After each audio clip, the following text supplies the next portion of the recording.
Tucker Carlson recently called out the Democratic Party for saying that the riot at the Capitol building were white supremacists. Even the people that weren't white were white supremacists. And they're doing this basically to paint all Trump supporters as white supremacists and then declare a war against white supremacy. So this is a way for them to dehumanize and advocate violence against their political opposition, which is horrible, and they should be called out for it. And thank you, Tucker, for doing that. But then he declares himself morally superior by saying he believes in God. And by believing in God, that means you can't be racist by having faith. In other words, people like myself that are non-believers, well, then we can be more racist than believers. But he doesn't use the word atheist, he uses the word secular, equating secular with atheist when the meanings are completely different. So here's the clip, and he also brings in a guest to basically serve as an echo chamber. Why have we said that? Why are we opposed to judging people on the basis of their race? Not simply because we were taught to oppose doing that, though we were, but because it's immoral. And it's immoral because we believe in God. It's the real answer. Believing in God doesn't make you a good person, unfortunately. But believing in God does answer the question of where we came from. God made us. That's what believers believe. Once you understand that, it is impossible to think that any one race is inherently better or worse than any other race, because God made every person. God assigns identical moral value to every individual. God cares about all of us equally. So we are judged by what we do, not by how we were born. We really believe that. Most Americans really believe that. It's not an accident that Martin Luther King was a Christian minister and that Joseph Stalin and Mao Zedong were not. Secular leaders are the ones most likely to count their populations by race and then to embrace collective punishment. No one ever says this, but I think it's true, that the bulwark against white supremacy, supremacy of any kind, racial supremacy of any kind, is faith. And that people of faith are far less likely, in fact, they're commanded not to judge people on the basis of how they were born. Why does nobody say that? Tucker, I'm so glad you're going there because you're speaking the absolute truth. This is secular values blossoming and coming into power. So where to even begin with this avalanche of BS? I mean, first off, secular has nothing to do with race. Secular, first and foremost, is the separation of church and state. It's what we know as the Establishment Clause and the First Amendment. It's equality under the law based on religion, no oppression and no special privileges based on your religious belief. That's what secular is. It is not atheism. And obviously, when he's talking about belief in God and to counter that not belief in God and bringing up Mao Zedong, these are people that didn't believe in God. They were not secular. Secularism is the opposite of state atheism, where religious beliefs are oppressed, religious people are oppressed. You see what's going on in China today, where a lot of religious expression isn't allowed to happen. State atheism is not secular, and secularism is also the opposite of an Islamic theocracy. Secularism actually represents the greatest pinnacle of moral reasoning. It's something we should be promoting because around the world today, outside of the United States, you can get imprisoned or killed for saying there is no God.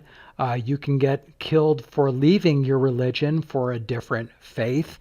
So secularism represents great human values. It's reflected in our Bill of Rights. It's also reflected in a Universal Declaration of Human Rights by the United Nations. This represents great human rights, which should be championed, not have people like Dennis Prager and Tucker Carlson coming out and defaming this philosophy, this moral philosophy, twisting it, and it's just pathetic. And then, of course, his guest comes on and says, "Oh yeah, secular values." It's like these people don't know what the hell they're talking about. And now let's talk about atheism. First off, I guess he's attacking the Democrats as being secular. As far as I know, Joe Biden's inaugural started with him in church. They had a sermon. God was mentioned many times. And then let's talk about this idea that people that believe in God are somehow morally superior and would be less, and by average, as Tucker Carlson says, oh, on average, people that are religious are less racist than people are not. Okay, where's the data to back that up? Because actually that is not true. When you look at the history of racism, predominantly, you have religious people. And by the way, when you look at prison populations, atheists present a very tiny portion. So there is no data saying that religious people act morally better than atheists. That's a bunch of nonsense. And then you look at the Bible. Equality is not in the Bible. Now, it sounds like Tucker Carlson is talking about the Declaration of Independence, written by Thomas Jefferson. All men are created equally endowed by their Creator with the rights to life, liberty, and pursuit of happiness. That is not in the Bible.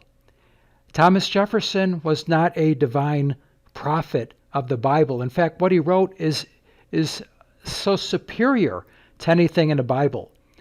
And when you look at freedom of religion, that's the opposite of the first commandment of the Bible, saying, you shall have no God but the God of Abraham.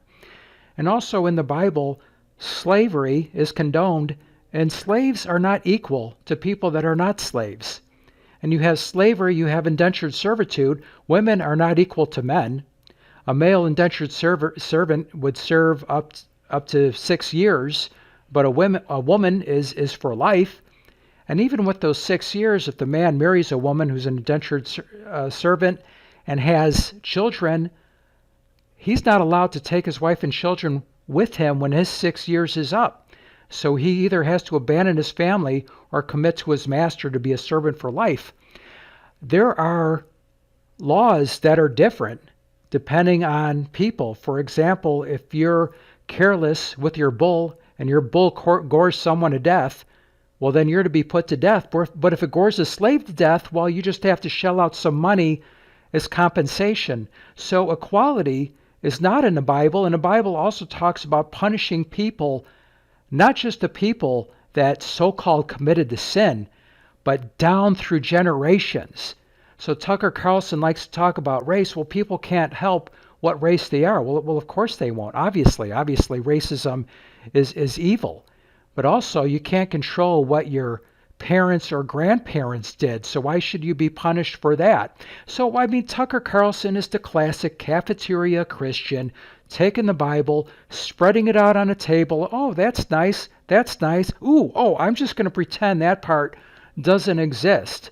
You know, he's a cafeteria Christian making a ridiculous argument, improperly using the term secular, and I'm still a fan because he's fighting for individual rights and liberty. And by the way, when we talk about secular, it has nothing to do with race.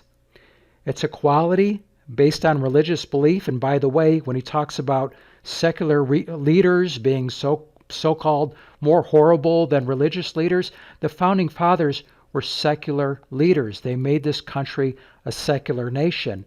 And the reasoning for that had nothing to do with atheism.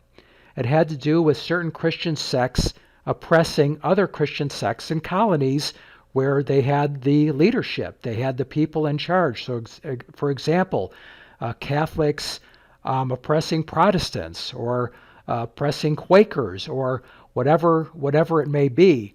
That was the origin of secularism in the United States. But secular just deals with equality under religion.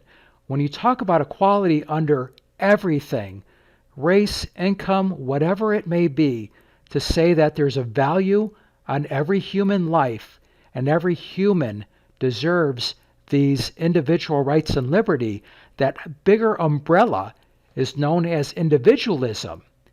Individualism was a term I'd been looking for a long time, and was actually introduced to me by Jordan Peterson. So secularism, equality under the law based on religious belief, no oppression, no special privileges based on religion. Individualism says that every human being on the planet has worth and has individual rights and liberty. So this segment from Tucker was ridiculous, it was ignorant, it was insulting, but just because I disagree with him on this one thing doesn't mean I want him destroyed. I'm not this insane ideology on the leftist where as soon as you make a mistake, you just get thrown in the garbage. I just hope he gets better educated on these topics and goes on a better path. The best thing for disagreements is redemption. If you have an opponent on whatever side of whatever issue, and you have the better argument, the best scenario is you're able to speak, you're able to have the argument, the best argument wins, and if your argument's better, your opponent may not be willing to give in right away, but hopefully eventually when they think about it, and if they have some integrity in what is true, then they'll see that they were wrong, that you had the better argument, and they'll go on that better path. So that's the best case scenario, and that's certainly what I hope here, because once again, secularism is such an important human rights concept that should exist everywhere on the planet, but certainly doesn't, and it's something that should be promoted. So it shouldn't be twisted on this way, in that way. And if he has an issue with atheist, fine. Use the proper term. Say atheist, and we can have that argument. But also, by the way, if he's saying atheists are morally inferior, he is saying that about Greg Gutfeld. So he's on my side as far as the religious debate. Anyway, that's my long-winded rant. Hope you enjoyed it. Thanks for watching. Until next time. Cisco, do we have to leave all our good friends now? Only until next time, Pancho. Adios, amigos.